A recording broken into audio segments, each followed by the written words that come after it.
Hello, my name is Jorge Núñez Ferrer. I'm a Senior Research Fellow at the Center for European Policy Studies, and I will discuss the EU budget and Euroscepticism and present you some fiction and some facts about it. In net contributing countries, those who pay more to the EU budget and receive less, the EU budget is often seen as wasteful, with corrupt member state politicians pocketing the money. The budget is often represented as something badly controlled, not properly managed, and audited. Some countries accuse the EU budget of not helping in times of crisis too. Is there truth in the claims? Well, there is a grain of truth, but it's partially the result of subsidiarity, and much has been resolved. But reputation sticks longer than the problem. Some of the myths are problems overcome decades ago. The Court of Auditors reports list irregularities, often reporting errors, which are now below 2% in the EU budget, which are called fraud by the Eurosceptics to mislead people. This has very much fueled the UK's Brexit process, even though the UK national accounts are not facing such scrutiny. The budget is also designed to be rigid, not to respond to severe crises by design. It is an investment budget, not a crisis assistance.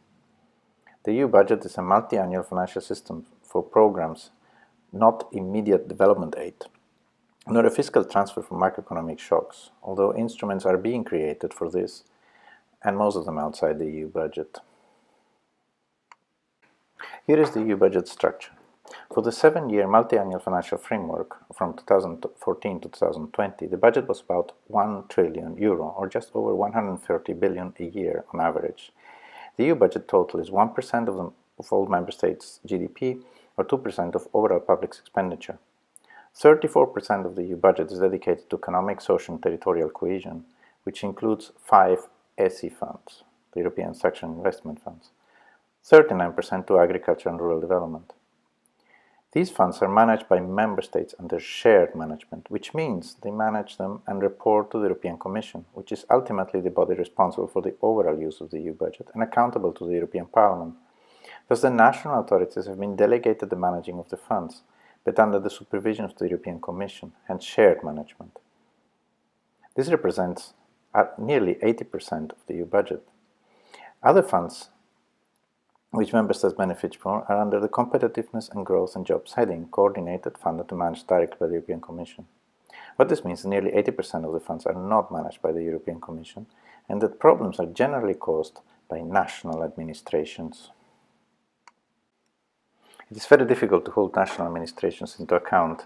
There is no system really in place to do so directly. The EU has reformed and strengthened the strategic monitoring and control requirements severely over the years, but the reputation still lingers. The EU has introduced also severe auditing processes, and its audit by the EU Court of Auditors itself, the auditing controls, beat most national ones. The EU is one of the only public institutions in Europe compliant with international public accounting standards, called IPSAS. The EU has also an anti-fraud office, OLAF, which investigates fraud. News only focus on the immediate scandals, but never the follow-up that is taken after that. Legal enforcement, that means prosecution and sanctions, is still heavily reliant on member states' control and judiciary. Also in the past, countries and regions had a lot of freedom to decide what to finance with EU funds, and the ability of the European Commission to comment on the use of the funds and police it was very limited. Today we are far away from this, with the EU funds mainly dedicated to fulfill EU objectives. Countries have to prepare a common strategic framework, explaining the objectives for all programs and alignment with needs. The Member State and the Commission have to sign a partnership agreement committing the Member States to achieve the objectives. Member States have to prepare operational programs detailing the actions they will undertake in line with the partnership agreement. There is little doing whatever a country wants. This picture shows another complaint which is leading to frustration and some Euroscepticism by beneficiaries: excessive bureaucracy and controls of the EU budget, affecting the authorities and citizens wanting to use the funds. The legislation has multiplied in complexity and size, and now there is a need to simplify. Over the last decade, the budget has been running behind events, adapting in a rush to face a financial crisis, a migration crisis. To this we need to add Brexit and a lingering structural crisis in Southern Europe. These are having important impacts on the budget, as priorities are changing, which requires policy action and the relocation of resources to face new challenges. Changes can generate winners and losers, and this may fuel Euroscepticism too in beneficiary countries that are going to lose funding. Poland is growing fast, but the shift of EU money to the Mediterranean is often presented as a punishment for ongoing disputes on the rule of law between the European Commission and Poland.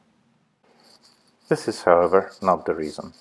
Well, that is my short presentation about some Euroscepticism, origins, facts, and myths.